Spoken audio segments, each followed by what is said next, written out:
I'm about to say something that I promised I would never say, and that is there's one task that you can do in your Amazon advertising that is 100% guaranteed to improve your ACOS, improve your revenue by redirecting unprofitable clicks and unprofitable spend and send that budget to more profitable keywords. In this video, we're going to be going over negative keyword management, specifically 3 things to do to achieve mastery when it comes to negative keyword management. If you are looking for more Amazon PPC tips, we're going to be covering beginner intermediate tasks today. We're going to be looking at how I advise all 1,100 marketplaces on the AdBadger software to better manage their Amazon PPC campaigns so that they can have a tighter account quality and that they can have a minimal amount of non-converting spend in their account. So if you're looking to save money and improve your ACOS, this video is for you. Let's jump in.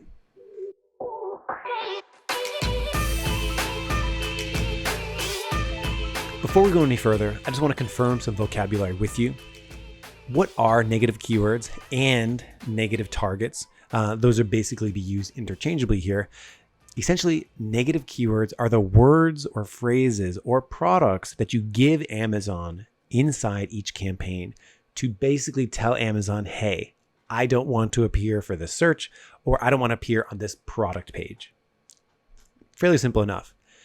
And you might be wondering, okay, of course, well, there's 3 things to negate. The first is irrelevant searches. Irrelevant searches plague a lot of accounts. I'm going to do a second video on n-gram analysis coming up soon and show you how I manage it via n-gram analysis in the coming weeks. So be sure to subscribe if you want more of that information. But irrelevant searches, right? When you're looking at your search term report and you are selling mason jars that are safe for the microwave, but not for the stove, and people are searching mason jars for stove, you would want to negate that because it's not relevant to your product. Now that search you might get clicks for as people discover whether or not you're safe for the stove. In that case, that would become an unprofitable search where you're spending money on it, but not getting any sales. And lastly, it's going to be a low click-through rate search as well.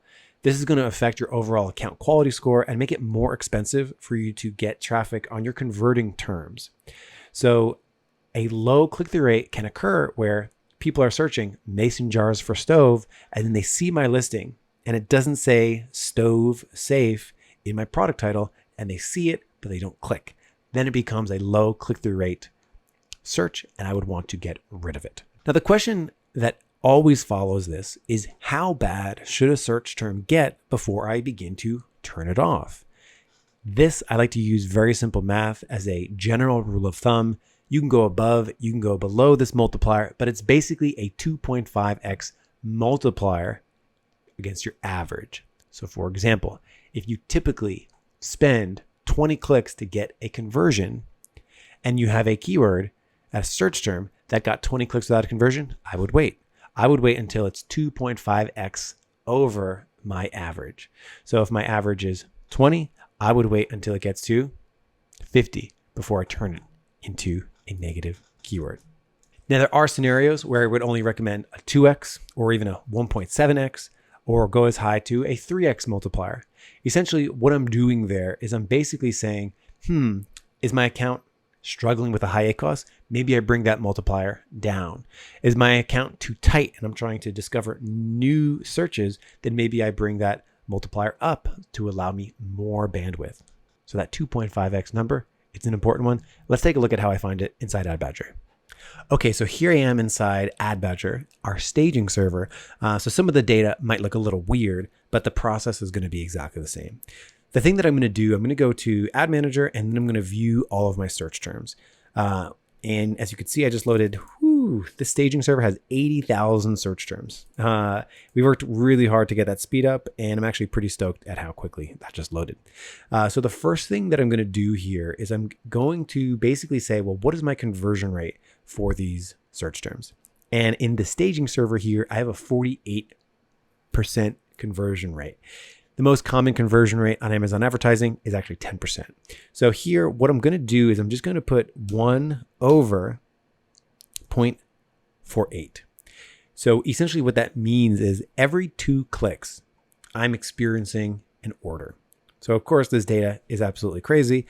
What's more likely is that you might have a 10% conversion rate. So all I'm doing is I'm putting 1 over my percentage, 10%, which is 0.1, and then I'm getting that average clicks per order.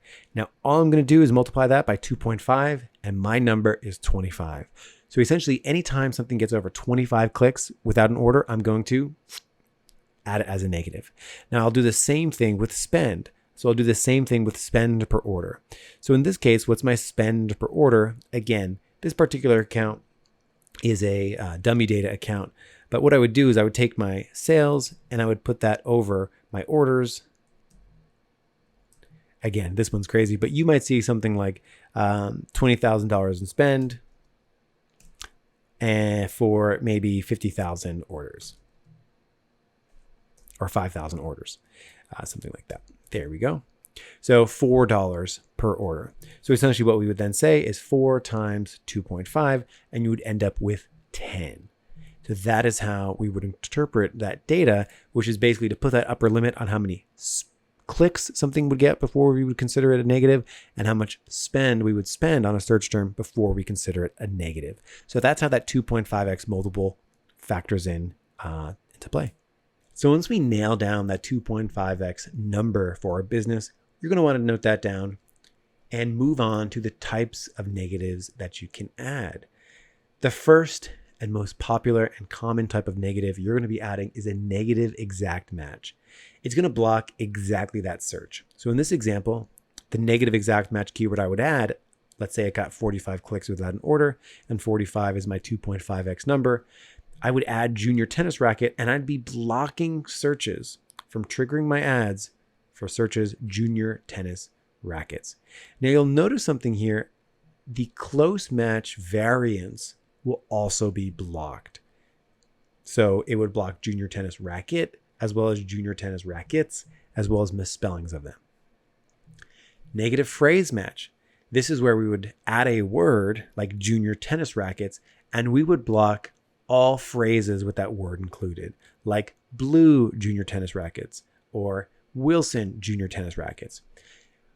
In this particular video, I'm not going to recommend we add negative phrase yet. I'm going to have another video on finding new negative phrases. That's a completely different process. But what we're trying to do is we're trying to look for new negative exacts. Basically, this is a search term that hit my 2.5x number, and now I don't want it in my account anymore. So I can reallocate those funds towards things that do convert. Now, of course, this also applies to negative product targeting, because we're going to see that we actually get search terms for individual ASINs. That means our ad appeared on that product page, and we can block that specific product as well. So what I recommend, the best way to manage your account is with a daily scan. You want to be checking every day for wasted ad spend. You want to be checking every day for wasted clicks without sales, wasted impressions without sales, because once you are able to identify that a particular search term goes over your 2.5x ratio, why would you let it continue any further? As soon as something hits, 45 clicks, if that's your 2.5x ratio, why would you let it go to 2.6, 2.7, 3x, hit it, let it hit 60 clicks without an order? So you want to start implementing these daily quick scans. And I want to get into a couple different ways that I do this here and the ways that I recommend it at AdBadger to sort of manage this. Now, the most common thing that people do is they go into Amazon and they download a search term report, which is great. If you're downloading search term reports and looking at your search terms, you're already ahead of the curve. But this comes with a couple different issues. The first is that you can only get 60 days, 90 days of data at a time. And what do you do about searches that get, 5 clicks a month? And, let's say your number is 40 clicks without an order or 30 clicks without an order. If it's something that only gets 5 clicks a month, it never converts, that means over the course of 60 days, it's only going to have 10 clicks without an order. You're never going to catch it. And that means that this term over the course of a year is going to do 60 clicks without an order. But you never would have caught it because you're only looking at 30 or 60 or 90 days of data at a time. Amazon has a limit on the downloadability of their data. So one thing we did with AdBadger was we collect and store your search term reports. One thing you can do inside Ad Badger, you can click year to date if you want to. I can see a search term report for 241 days. And this staging account is massive, right? I just requested that. It's loading in. I had 80,000 search terms in just 60 days. How much data am I collecting for 241 days? So even with really, really monstrously sized accounts, we're able to sort of collect those search terms and store that for you. So what this allows you to do, and I loaded here 134,000 search terms. Woo! There was a time where we couldn't do this, but that time is over. We're able to process these hyper large accounts now. So basically what this allows me to do is exactly that. So I can do a manual scan now where I say, show me everything where my clicks are over, if my value is 45, clicks over 45 and orders equals 0. So this allows me just a sort of quick way to find. Now, the thing is, I don't have to come here every day and set this filter. I can save this and call this over 2.5x, no orders. Save and apply that filter. And then the next time I come back, all I need to do is actually just call that filter for me. And I can have it appear, in less clicks. It's always a helpful thing to optimize there. So I filtered that list. And I can see that in my saved filters. I have another filter here, very high ACOS, add as negative. And I found those terms. And I can go ahead and begin to add these as negative here. Now, of course, you can imagine, oh man, I have to log in every day and do this. And the answer is no. This is why I super recommend people put their 2.5x negative keyword management on autopilot. This is one of the earliest tools that we made. It's one of the most reliable tools where it's just, what is the upper limit at which you no longer want a search term to appear? So for most people, it's going to be about 35 in spend without any orders, 35 clicks without any orders. Most people using the average click-through rate, it's going to be 2,500 impressions, less than a 0.18 click-through rate, and no sales over the last 6 months. So what this allows you to do is basically turn on this automation. And then every single night, Ad Badger will go and clean that up. It is one of the no-brainer things that Ad Badger does. Everyone should have something like this where what is that upper limit at which we no longer want a search term to appear? This is this. It's like where you would never have to look at it. So this is why we made this. And if you wanted to, you can customize this as well. So you can basically come in here and say, you know what? 180 days is good. But what if I wanted to specify what campaign I'm looking at? What if you wanted to say, for this campaign, I have a 35 clicks without an order limit, but for this other campaign, I have a 60 click no order limit. Or over here, I want to keep it very tight. I only have a 15 click without any order limit. So you can customize this really, really nicely where you can pick certain campaigns or certain portfolios. You can punch in an ASIN. Here I'm punching in the word test, and you can see that it pares down my campaign list smaller. So I'm able to select just the campaigns that I want. I can also select campaigns in a particular portfolio. You can see here I'm clicking on Emma's portfolio, and I see 20 campaigns inside that portfolio that contain the word test in this example. This could be a particular ASIN. You can type in ranking if you're working on ranking campaigns, and you have a different negative keyword requirement for all of those campaigns. I could select all 20 of them, or I can fine tune which one I want. Now at this point, you'll notice another major benefit baked in that you should be doing is if you're going to do this inside Amazon, you have to combine sponsored products and sponsored brands. Because imagine you set your upper limit 25 clicks without an order, and it gets 12 clicks in sponsored products, and then it gets 12 clicks in sponsored brands. That would only equal 24. Let's say I said 12 and 13. That would equal 25. And then all of a sudden you'd be at a limit where you would negate it, but you wouldn't know, because unfortunately the search terms inside Amazon are for sponsored products, and there's a separate one for sponsored brands. So combining these things allows you to sort of be on top of that, if that makes sense. Now you'll also notice another thing here. I have sponsored display options as well. Those have not necessarily search terms, but the capability to basically say, I don't want to appear for that anymore. So we built this capability to basically give you the most data possible so that we're able to sort of identify the big trends over long periods of time and over any campaign type. So let's say I pick those 20 campaigns. Again, this is our upper limit 2.5x negative exact feature. So you can come in here, you can do any amount of days for as long as you've been a customer. So we sort of download and store that for you. So you can say 365. This is actually a scroll wheel, so I can actually scroll this all the way up however much I want. So I can say 500 days of data, 720 days of data. It doesn't really matter. We store that data. So generally, I do 180 days. The recommendation there, 6 months of data, pretty darn good. You could go back all the way up to 365 days or more. Then the next thing that you'll do here is basically go ahead and set that 2.5x limit. So let's say your spend level is I don't want to spend more than 15 without an order. So you would just come here, hit that, and now when something has 0 orders and spend over 15, I would turn it into a negative keyword. I have some options here for when I want to do this. Tuesday, Thursday, Saturday. You can have it run every day of the week if you want. All the best do.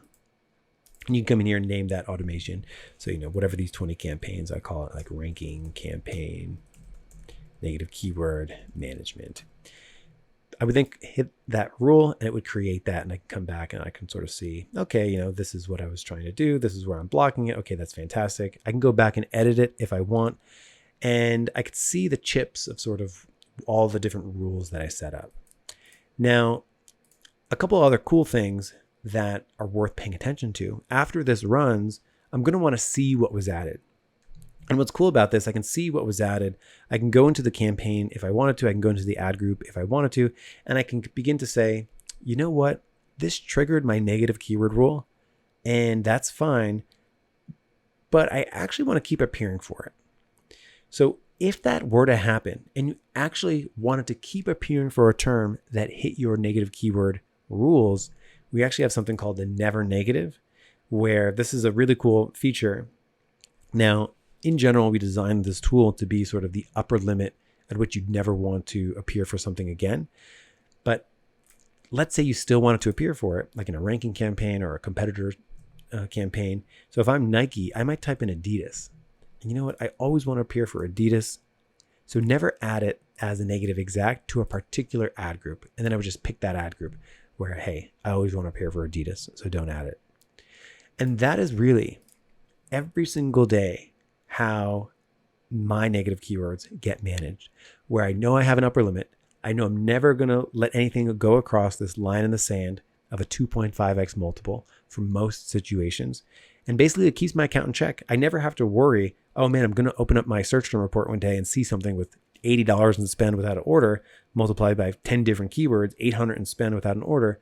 I'm going to keep things in check. And I do that with this tool.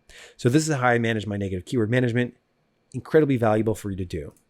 So that is how I manage daily scans across tons and tons of campaigns for negative keywords.